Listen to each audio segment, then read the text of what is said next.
রাজধানীর হাতিরঝিল লেক থেকে বেসরকারি টেলিভিশন চ্যানেল গাজী টিভির সাংবাদিক রাহনুমা সারার মরদেহ উদ্ধার করেছে পুলিশ। এ নিয়ে ফেসবুকে স্ট্যাটাস দিয়েছেন সাবেক প্রধানমন্ত্রী শেখ হাসিনার ছেলে সজীব ওয়াজেদ জয়। স্ট্যাটাসে তিনি মৃত্যুর কারণ নিয়ে ভিন্ন ইঙ্গিত দিয়েছেন। বুধবার সকাল 10টার দিকে জয় এ স্ট্যাটাস দেন। স্ট্যাটাসে জয় লেখেন, গাজী টিভির নিউজরুম এডিটর সারা রাহনুমাকে মৃত অবস্থায় পাওয়া গেছে। ঢাকার হাতিরঝিল লেক থেকে তার লাশ উদ্ধার করা হয়। বাংলাদেশে মত প্রকাশের স্বাধীনতার ওপর এটি আরেকটি নৃশংস হামলা। গাজী টিভি ধর্মনিরপেক্ষ সংবাদ চ্যানেল, যার মালিক গোলাম দস্তগীর গাজী সম্প্রতি গ্রেপ্তার হয়েছেন।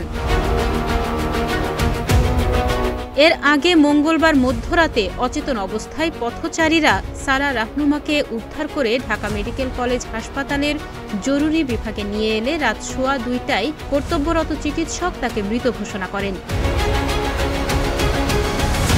ঢামেক পুলিশ ক্যাম্পের ইনচার্জ মোহাম্মদ বাচ্চু মিয়া সংবাদ মাধ্যমকে এ তথ্য নিশ্চিত করে জানান, মরদেহ মর্গে রাখা হয়েছে। বিষয়টি সংশ্লিষ্ট থানায় জানানো হয়েছে।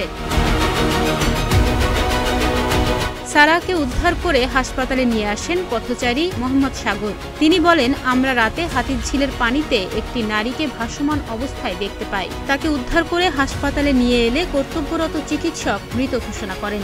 তার কাছ থেকে অফিসের আইডি কার্ড পাওয়া যায়। সেখান থেকেই তার পরিচয় জানা যায়। ডেস্ক রিপোর্ট, প্রতিদিনের বাংলাদেশ।